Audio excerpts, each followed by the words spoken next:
The Democratic senator called for Clinton to drop out of the race. It's full steam ahead here today. And good evening, I'm Joe Arnold. Senator Clinton's voice may be somewhat hoarse today, but she shows no sign of letting up in her campaign for president.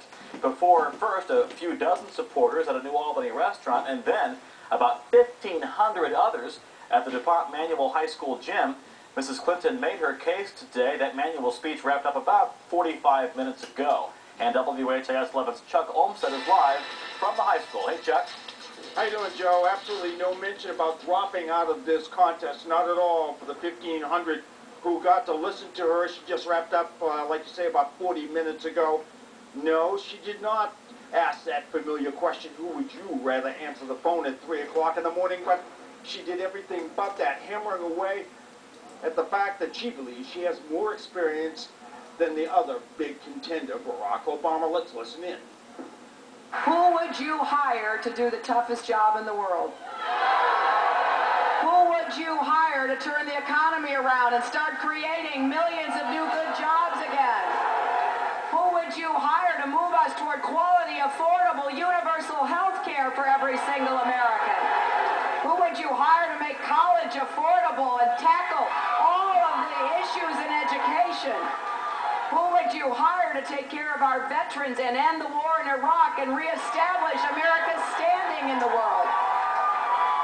If you will work with me, I know we can once again take back our country. Those are obviously familiar themes that she said before and continues to hammer on that experience theme for Hillary Clinton. Of course, this has been a busy day in Kentucky, and she began it as we said, in New Albany earlier. Here at Manual High School, this is stop number 2, and then she's on to Madisonville. Yes, Pennsylvania is a big prize looming next for Hillary Clinton, but she's also cognizant of the fact that soon afterwards, in May, there'll be primaries both in Indiana and here in Kentucky, and she wants to lay the groundwork for crowds to start to think about her here. And as we said, no mention of any possibility of dropping out.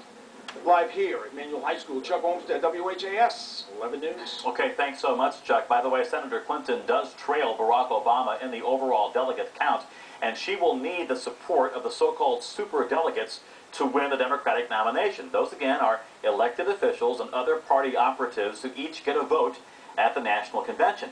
One of those super delegates is Kentucky Governor Steve Beshear, who was lobbied for his super delegate vote this week by President Bill Clinton in Frankfurt. Beshear, by the way, some intrigue, is the keynote speaker at a Democratic dinner in Madisonville, Kentucky tonight, where Hillary Clinton will also appear.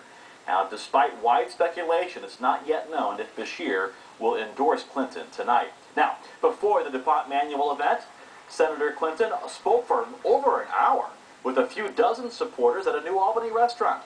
This event included questions from the diners at the South Side Inn. Clinton addressed several pocketbook issues, including oil and energy prices, the housing market, and health insurance. And one day after fellow Democratic Senator Patrick Leahy publicly suggested that Clinton leave the race, she says no way.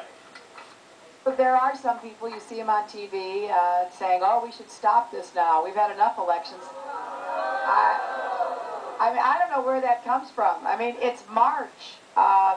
You know, we've got a lot more contests ahead of us, and Indiana should count, and I want Indiana to be part of this process.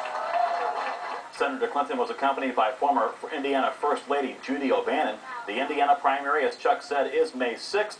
Then the Kentucky primary is coming up on May 20th. One more sign that Kentucky's primary is